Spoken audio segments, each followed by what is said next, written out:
कृष्णा। आइए सब मिलकर प्रार्थना करते हैं। नहीं है मेरा यह संसार, ना है ये मेरे लिए, सभी हैं कृष्ण के तभी तो प्यारे हैं वे सदा। मेरे तो हैं कृष्ण केवल दूसरा न कोई, जैसा भी हूँ उन्हीं का हूँ, शरण में हूँ उनकी सदा। सुख दुख नहीं है जग में, सिर्फ हैं परिस्थितियाँ, हैं सभी प्रसाद प्रभु की, लो लगे कृष्ण से सदा। श्रीमद् भगवत गीता के आज के सत्र में हम 18वें अध्याय के 47वें श्लोक से आरंभ करने जा रहे हैं।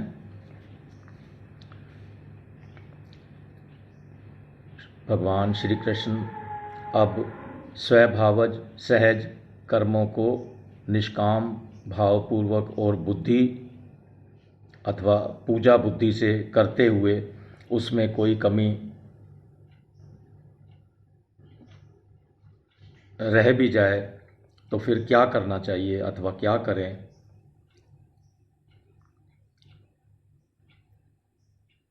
इस विषय में जब कहते हैं कि उसमें साधक को हताश नहीं होना चाहिए, इसको अब भगवान श्री कृष्ण आगे के 2 श्लोकों में बताने जा रहे हैं। कमी रह जाए तो हताश नहीं होना चाहिए, मुख्य विषय ये है इनमें। 47वां श्लोक भगवान श्री कृष्ण अर्जुन से कह रहे हैं, अच्छी तरह अनुष्ठान किए हुए पर धर्म से गुण रहित भी अपना धर्म श्रेष्ठ है, कारण कि स्वभाव से नियत किए हुए स्वधर्म रूप कर्म को करता हुआ मनुष्य पाप को प्राप्त नहीं होता। आइए इसको समझने का प्रयास करते हैं। परमात्मा प्राप्ति के उद्देश्य वाला मनुष्य स्वयं को अर्थात अपने को, स्वयं मतलब स्वयं अथवा खुद, स्वयं अपने को जो मानता है, उस धर्म अथवा कर्तव्य भी कह सकते हैं यहाँ, उस धर्म अथवा कर्तव्य को यहाँ पर स्वधर्म कहा है। जैसे कोई अपने को मनुष्य मानता है तो मनुष्यता का पालन करना उसके लिए स्वधर्म है। ऐसे ही कर्मों के अनुसार अपने को कोई विद्यार्थी, अपने को कोई अध्यापक इत्यादि मानता है तो पढ़ना अथवा पढ़ाना उसका स्वधर्म हो जाएगा। कोई अपने को साधक मानता है तो साधन करना उसका स्वधर्म हो जाएगा। कोई अपने को भक्त, जिज्ञासु, सेवक मानता है तो भक्ति, जिज्ञासा और सेवा उसका स्वधर्म हो जाएगा।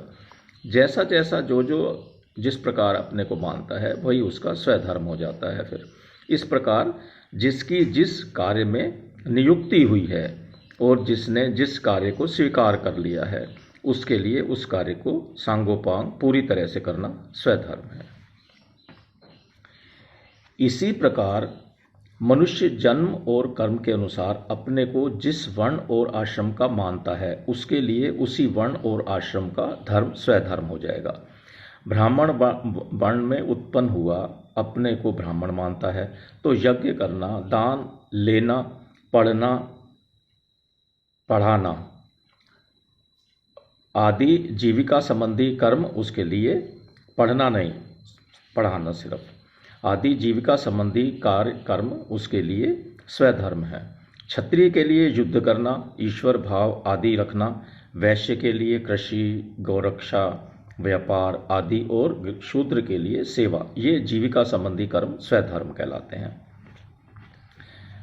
ऐसे अपना स्वधर्म अगर दूसरों के धर्म की अपेक्षा गुण रहित है, भगवान जो श्लोक में कह रहे हैं, ऐसे अपने अपने जो स्वधर्म हैं अगर दूसरों के धर्म की अपेक्षा, दूसरों के स्वधर्म की अपेक्षा गुण रहित भी हैं, अर्थात अपने स्वधर्म में गुणों की कमी है, उसका अनुष्ठान करने में कमी रहती है तथा उसको कठिनाई से किया जाता है।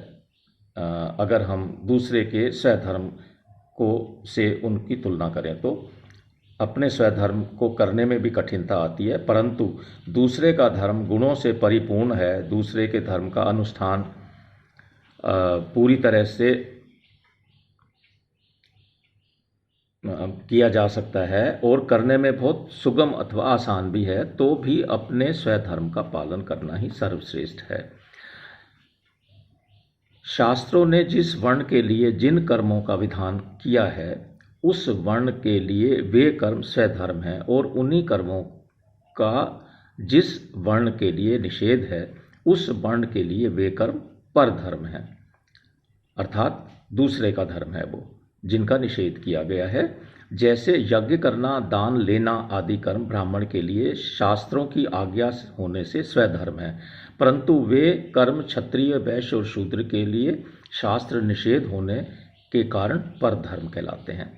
परंतु आपातकाल को लेकर शास्त्रों ने जीविका संबंधी जिन कर्मों का निषेध नहीं किया है, वे कर्म सभी वर्णों के लिए स्वधर्म हो जाते हैं। आपत्ति काल में, आपातकाल में, आपदा में, जैसे आपातकाल में अर्थात आपत्ति के समय वैश्य के खेती, व्यापार आदि जीविका संबंधी कर्म ब्राह्मण के लिए भी स्वधर्म हो जाते हैं।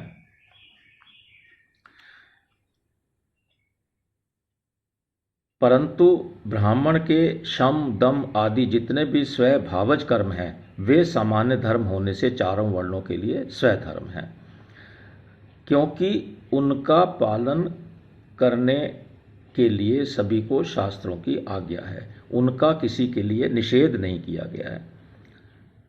हम जानते हैं कि मनुष्य शरीर केवल परमात्मा प्राप्ति के लिए ही प्राप्त हुआ है।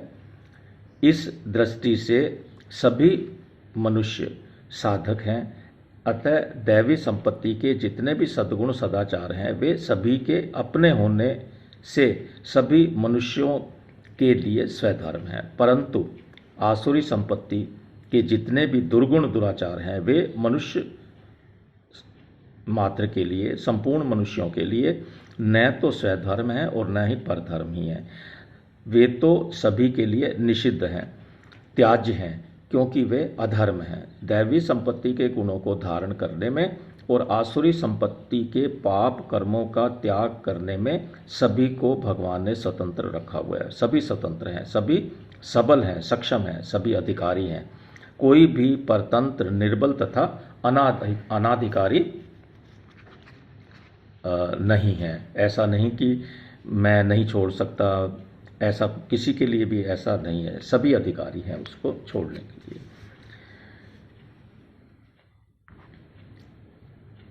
जैसा कि हम पूर्व में भी जान चुके हैं कि वचन शास्त्रों में विहित और निषिद्ध दो तरह के वचन आते हैं।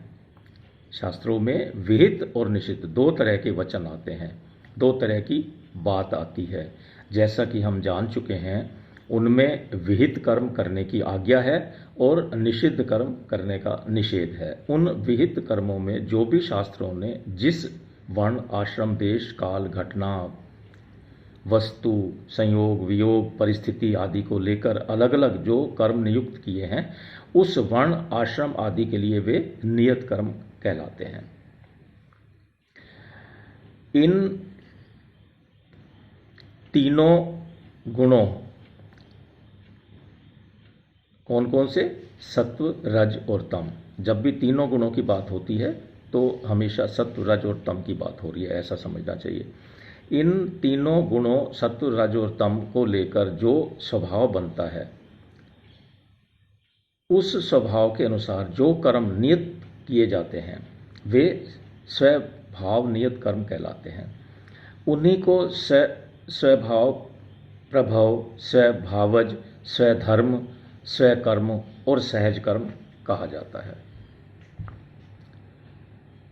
कहने का आशय यह है कि जिस वर्ण जाति में जन्म लेने से पहले इस जीव के जैसे गुण और कर्म रहे हैं, उन्हीं गुणों और कर्मों के अनुसार उस वर्ण में उनका जन्म हुआ है। ये हम सभी जानते हैं कि हमारा जन्म इस कुल जाति में क्यों हुआ है। कर्म तो करने पर समाप्त हो जाते हैं, पर गुण रूप से उनके संस्कार रहते हैं। जन्म होने पर उन गुणों के अनुसार ही उनमें गुण और पालनीय आचरण स्वाभाविक उत्पन्न हो जाते हैं। यानी कि उनको ना तो कहीं से लाना पड़ता है और ना उनके लिए परिश्रम ही करना पड़ता है, स्वाभाविक रूप से वो सामने आ जाते हैं। इसलिए उनको स्वभावज और स्वभाव नियत कहा गया है। संभव है कि मन में शंका पैदा हो कि एक आदमी कसाई के घर पैदा होता है, उसके लिए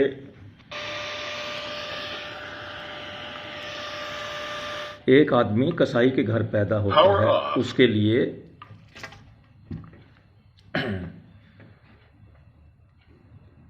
जो कसाई का कर्म, सहज कर्म यानी कि जो साथ पैदा हुआ कर्म है, वह स्वाभाविक कर्म है। स्वभाव नियत कर्म करता हुआ मनुष्य पाप को नहीं प्राप्त होता, तो क्या कसाई के कर्म का त्याग नहीं करना चाहिए? अगर उसको कसाई के कर्म का त्याग नहीं करना चाहिए तो फिर निषिद्ध आचरण कैसे छूटेगा? ऐसा शंका पैदा हो सकती है। फिर उसका कल्याण कैसे होगा? क्योंकि वो तो सदा यही काम करता रहेगा और फिर अगले जन्म में भी ऐसा ही जन्म मिलेगा उसको। ऐसी शंका पैदा हो सकती है। तो हमें इसे इस प्रकार समझना चाहिए कि स्वभाव नियत कर्म वह होता है जो विहित हो, किसी रीति के निषिद्ध नहीं हो, अर्थात उससे किसी का भी अहित ना होता हो। जो कर्म किसी के लिए भी अहित कारक होते हैं वे सहज कर्म में नहीं लिए जाते। वे कर्म आसक्ति कामना के कारण पैदा होते हैं। निषिद्ध कर्म चाहे इस जन्म में बना हो चाहे वो पूर्व जन्मों में बना हो, वह दोष वाला ही होता है सदा। दोष भाग त्याज्य है। ध्यान दीजिए, दोष भाग त्याज्य है। उसमें जो दोष वाली बात है वो त्याज्य है, क्योंकि दोष आसुरी संपत्ति है और गुण दैवी संपत्ति है। पहले जन्म के संस्कारों से भी दुर्गुण दुराचारों में रुचि हो सकती है, इसमें कोई शंका नहीं है, पर वह रुचि दुर्गुण दुराचार करने में बाध्य नहीं है। ऐसा नहीं कि वो वही काम करे। विवेक, सद्विचार, सत्संग, शास्त्र आदि के द्वारा उस रुचि को मिटाया जा सकता है, उस रुचि को बदला जा सकता है, और जो धर्म निषिद्ध काम हैं उनको त्यागा जा सकता है। कोई भी प्राणी अपना अहित नहीं चाहता। अपनी अहित का मतलब अपनी हत्या करना। हत्या करना मतलब अपने को पतन में गिराना। अपनी हत्या करना नहीं चाहता। वह किसी का अहित करने का, हत्या करने का अधिकार किसी को भी नहीं है। अब मनुष्य जब अपने लिए वो अपनी हत्या नहीं करना चाहता तो किसी की भी हत्या करने का अधिकार उसको नहीं है। अपने लिए अच्छा काम चाहता है तो उसे दूसरों के लिए भी अच्छा काम करना चाहिए। शास्त्रों में जो भी देखा जाए तो यही बात है। हर शास्त्र में जिसमें दोष होते हैं, पाप होते हैं, अन्याय होते हैं, वे कर्म वैकृत हैं और प्राकृत नहीं है, अर्थात वे विकार से पैदा हुए हैं, वैकृत हैं, स्वभाव से पैदा नहीं हुए हैं, प्राकृत नहीं है। तीसरे अध्याय में अर्जुन ने श्री कृष्ण भगवान से पूछा था कि मनुष्य न चाहता हुआ भी किससे प्रेरित होकर पाप कर्म करता है? तो भगवान ने उत्तर दिया था कि कामना के वश में होकर ही मनुष्य पाप करता है। ध्यान कीजिए, तीसरे अध्याय का 36वां और 37वां श्लोक। कामना को लेकर, क्रोध को लेकर, स्वार्थ और अभिमान को लेकर जो कर्म किए जाते हैं वे कर्म शुद्ध नहीं होते, अशुद्ध होते हैं। दोषी भाग सहज नहीं है, स्वाभाविक नियत नहीं है। दोष युक्त कर्म स्वाभाविक हो सकते हैं पर स्वभाव नियत नहीं हो सकते। पहले के किसी पाप कर्म से कसाई के घर में जन्म हो गया तो वह जन्म पाप का फल भोगने के लिए हुआ है, पाप करने के लिए नहीं हुआ है, ऐसा ध्यान में रखना चाहिए। पाप का फल जाति, आयु और भोग बताया गया है, नया कर्म नहीं बताया गया है। ऐसा योग दर्शन में 2.13 में बताया गया है। क्या बताया गया है कि पाप का फल जाति, आयु और भोग बताया गया है, नया कर्म नहीं बताया गया है। पाप का जो फल है कि नया कर्म वो ऐसा करे ही करे, ऐसा नहीं है। कर्म करने में वह स्वतंत्र है। यदि उसका चित्त शुद्ध हो जाए तो वह कसाई आदि का कर्म कर ही नहीं सकेगा। एक संत ने किसी से कहा कि अगर कोई अपना धर्म पशुओं को मारना ही मानता है तो वह क्या करे। तो उन संत ने बड़ी दृढ़तापूर्वक कहा कि यदि वह अपने धर्म के अनुसार ही लगातार 3 वर्ष तक पवित्रतापूर्वक भगवान के नाम का, अपने इष्ट के नाम का जप करे तो फिर वह मार ही नहीं सकेगा, क्योंकि उसका पूर्व जन्म का अथवा यहाँ का जो स्वभाव पड़ा हुआ है वह स्वभाव दोषी है। यदि सच्चे हृदय से ठीक परमात्म तत्व की प्राप्ति चाहेगा तो वह कसाई का काम नहीं कर सकेगा। उसमें अपने आप ग्लानि होगी, उपरति होगी। बिना कहे सुने उसमें सद्गुण स्वाभाविक ही प्रकट होने लगेंगे, आने लग जाएंगे। सत्संग, भजन, ध्यान आदि करने से जिन गुणों का हमें ज्ञान नहीं है वे गुण भी स्वतः आने लग जाएंगे और आ जाएंगे। मनुष्य को अपना स्वभाव और अपने कर्म शुद्ध निर्मल बनाने चाहिए। इसमें कोई परतंत्र नहीं है, सभी स्वतंत्र हैं। कोई निर्बल नहीं है, सभी सबल हैं। कोई अयोग्य नहीं है, सभी योग्य हैं। और कोई अपात्र नहीं है, सभी अपात्र हैं। मनुष्य के मन में ऐसा आता है कि मैं कर्तव्य का पालन करने में और सद्गुणों को लाने में असमर्थ हूँ, परंतु वास्तव में वह असमर्थ नहीं है, केवल उसको ऐसा लगता है। सांसारिक भोगों की आदत और पदार्थों के संग्रह की रुचि होने से ही असमर्थता का अनुभव होता है। जैसा कि हम कई बार पढ़ चुके हैं, सुन चुके हैं, जान चुके हैं, इस गीता के अध्ययन में भगवान ने मनुष्य शरीर अपना उद्धार करने के लिए ही हमें दिया है। बहुत बड़ी कृपा है भगवान की। अपने स्वभाव का सुधार करके अपना उद्धार करने में प्रत्येक मनुष्य स्वतंत्र है, सबल है, योग्य है और सामर्थ है। ऐसा भी हम पढ़ते आ रहे हैं। स्वभाव का सुधार करना असंभव तो है ही नहीं, कठिन भी नहीं है। मनुष्य को मुक्ति का द्वार कहा गया है। रामचरितमानस के 7.43.4 में यदि स्वभाव का सुधार करना असंभव होता तो इसे मुक्ति का द्वार कैसे कहा जा सकता था।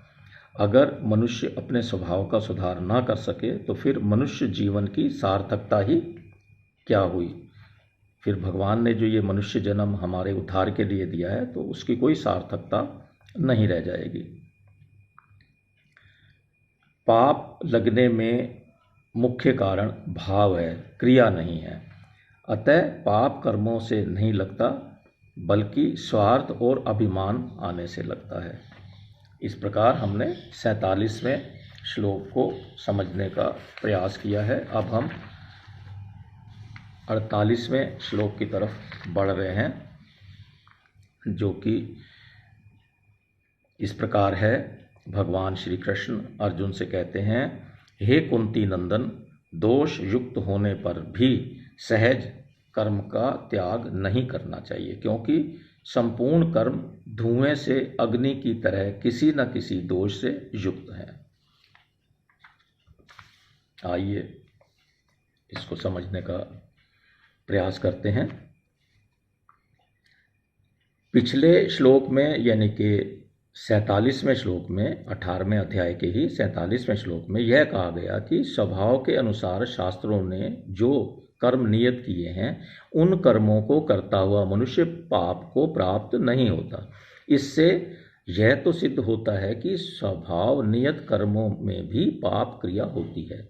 अगर पाप क्रिया ना होती तो पाप को प्राप्त नहीं होता, ऐसा नहीं कह सकते फिर। लेकिन भगवान ने स्वयं कहा है कि पाप को प्राप्त नहीं होता। यहाँ भगवान कहते हैं कि जो सहज कर्म है उनमें कोई दोष भी आ जाए तो भी उनका त्याग नहीं करना चाहिए, क्योंकि सबके सब कर्म धुएं से अग्नि की तरह दोष से आवृत हैं। जैसे अग्नि धुएं से ढकी रहती है, इसी तरह से सभी कर्म किसी न किसी कमी के कारण, बुराई के कारण, खराब दोष के कारण, सब कर्मों में कोई ना कोई दोष होता है। स्वभाव नियत कर्म सहज कर्म कहलाते हैं, जैसा कि पूर्व में भी बताया जा चुका है।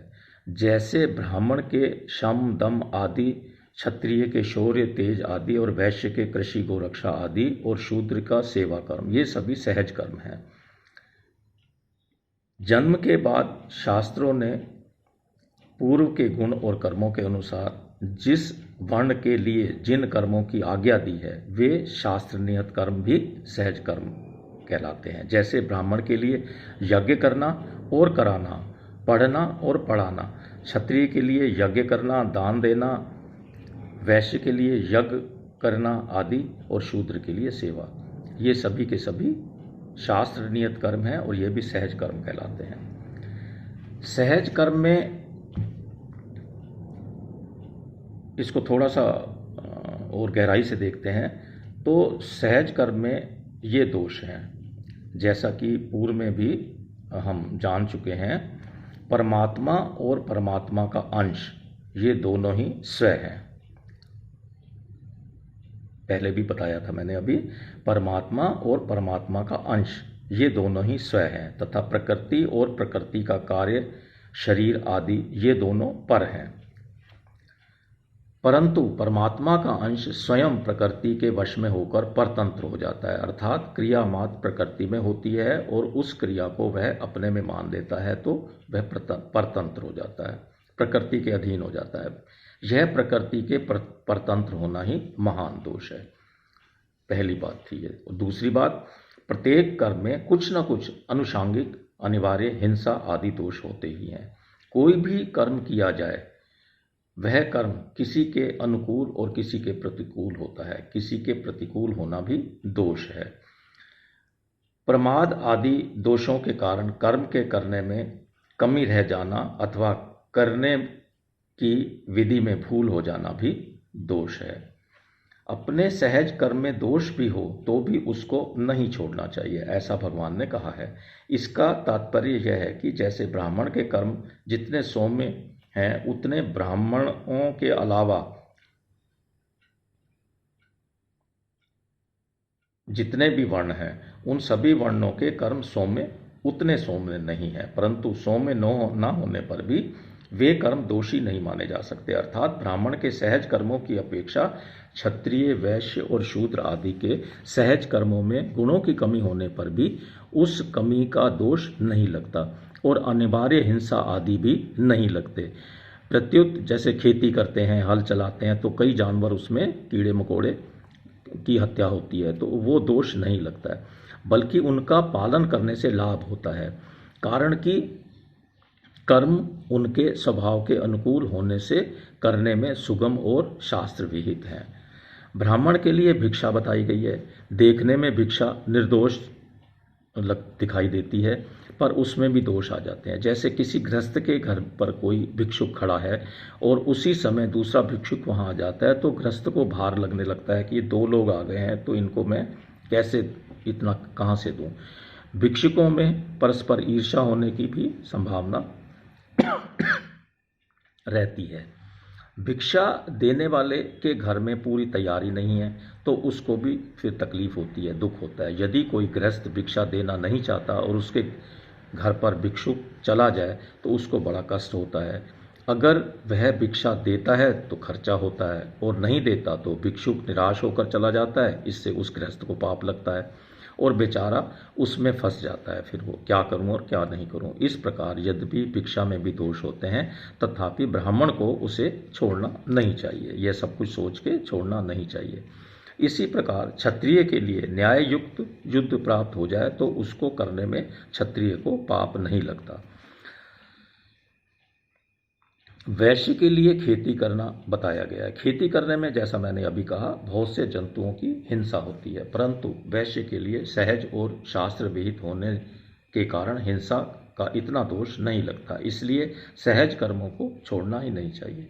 सहज कर्मों को करने में दोष अथवा पाप नहीं लगता। यह बात ठीक है, परंतु इन साधारण सहज कर्मों से मुक्ति कैसे हो जाएगी? वास्तव में मुक्ति होने में सहज कर्म बाधक नहीं है। कामना, आसक्ति, स्वार्थ, अभिमान आदि से ही बंधन होता है और पाप भी इन कामना आदि के कारण ही होते हैं। इसलिए मनुष्य को निष्काम भाव पूर्वक भगवत प्राप्ति को ध्यान में रखते हुए सहज कर्मों को करना चाहिए, तभी बंधन से छूट पाएगा वो।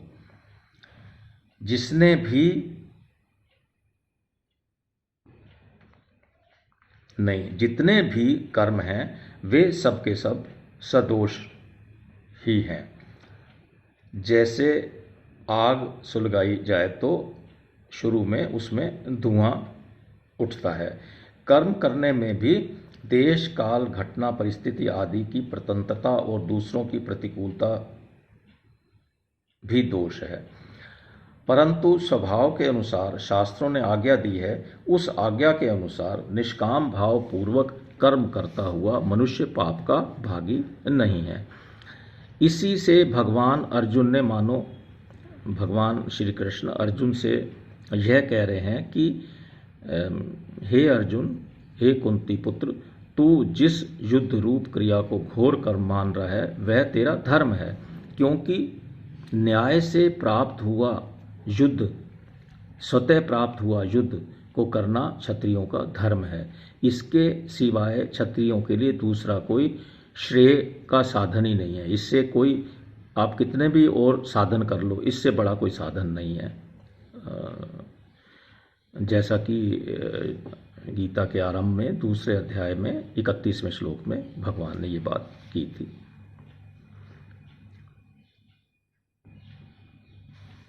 निषिद्ध कर्म में आसक्ति होने से अथवा निषिद्ध रीति से भोग भोगने के कारण ही विहित कर्म कठिन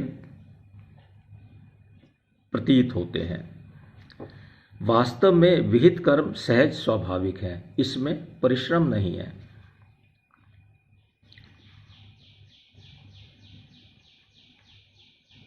एक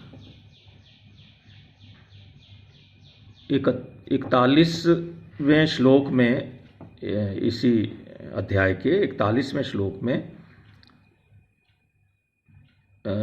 41वें श्लोक से यहाँ तक स्वकर्म, स्वधर्म और सहज कर्म शब्दों का प्रयोग होता आ रहा है। 41वें श्लोक से 48वें श्लोक तक इन शब्दों का प्रयोग हुआ है। किनका? स्वकर्म, स्वधर्म और सहज कर्म।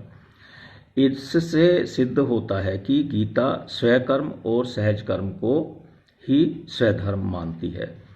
विहित कर्म करने में दोष तो होता है, पर कामना, सुख बुद्धि, भोग बुद्धि न रहने से उनमें जो दोष होता है वो नहीं लगता।